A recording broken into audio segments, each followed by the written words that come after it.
We are talking about the University of Guam theater production Pagat right here on Fiesta Friday, and Victoria Leon Guerrero and Dr. Michael Bevacqua were instrumental in putting this grand production together. Now, I want to start with you, Vicky, because the last time you were here with Michelle Blas, who's coming up later in the show, we started talking about how you wrote the story, maybe not for any particular medium, but then it was translated, of course, to the stage. We didn't have a lot of time to get into that, but tell me, as someone who came up with it, how was it to translate your characters and the setting to a completely different platform on which to tell the story? Yeah, well, actually, both Michael and I were approached by Vince Reyes from Minet and Pagat in 2010 to write this story for their 10-year anniversary.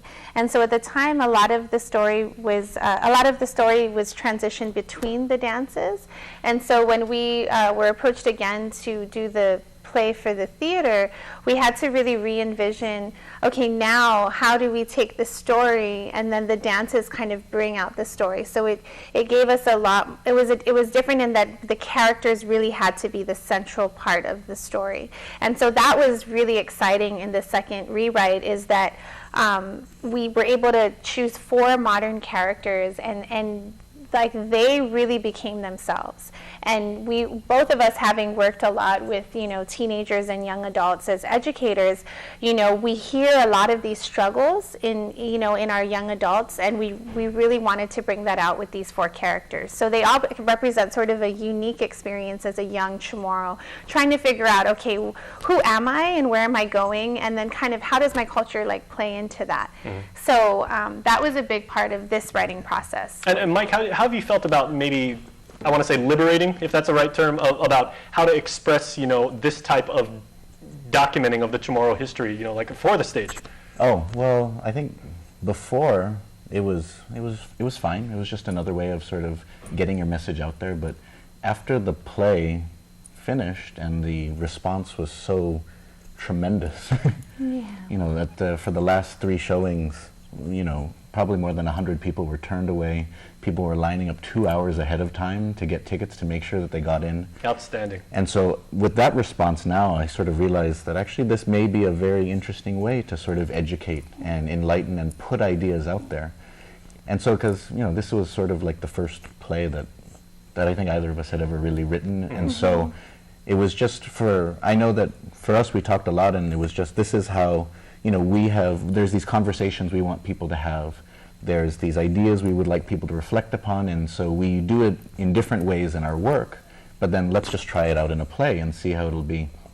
And I didn't anticipate the response that we got. Well, did you feel in any way as artists, and as people who crafted this story, as rich as it was, that was there a certain amount of dramatization that you had to actually add, for that medium and everything, and did that kind of like take away in any way, or did it actually help to tell the story? I think it helps. I think it will. Because when you add, the emotion and the presentation and then the dance, which is obviously a big part of, Chamorro history. I think for me it was, because just looking at the page and then spending like hours with a document on a computer, it's very abstract. Even if you really like it, what you're writing, and you really feel it, it's very abstract. And so when Michelle and the actors really took it and translated it into sort of emotion and action and movement, it was awesome. It was like unbelievable, because they were saying the things that we had written, but then now I was really feeling it, and the audience was really feeling it. It's kind of the difference where, if you're just sort of reading something, but then if you see somebody who's putting their heart and soul into it in front of you,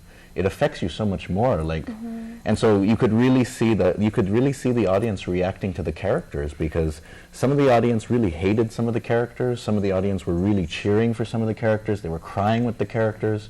But that was sort of taking sort of the dialogue that we had created, and then the director and the actors really taking it to the next level. Which is a win for the both of you and for Michelle coming up later, because if you evoked any kind of emotion from the audience, way better than apathy.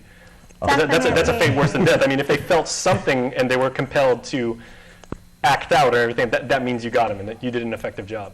Yeah. Okay. So where do we go next and everything? So like, are you thinking of like another story now that you've done both sides, I guess, yeah, or getting to feature films perhaps, or? We have a few other play ideas in mind, and we were also talking with Vince too about doing something, and so we are thinking of doing some more, because it really was a wonderful medium to work with, and so. hopefully we'll have more details soon. Excellent. You should ask Michelle about Shakespeare Chamorro, because I'm looking forward to experimenting with something like that too, doing a Chamorro Shakespearean play. Oh, that is a perfect segue. And again, like the Legend of the Two Lovers, and parallel that with Romeo and Juliet, and that's our version of that classic story. And I've done that in the classroom when I was teaching high school. What really worked with the students when you're introducing them to Shakespeare was to give them a local story to draw from. So we did read Balzac and Dos Amantes. When the students had to read the Odyssey, we read lots of local legends, because the universals and the specific, right? Exactly. The details of our life are really important to us, but it also connects us to this, rich array of stories that we have to pull from the world. So it's really beautiful. All right. Well, thank you so much. Thank you. All right, and stay tuned, because we will talk to Vince Reyes and Michelle Blas when we come back, talking more about Pagat, a University of Guam theater production, when we return on Fiesta Friday.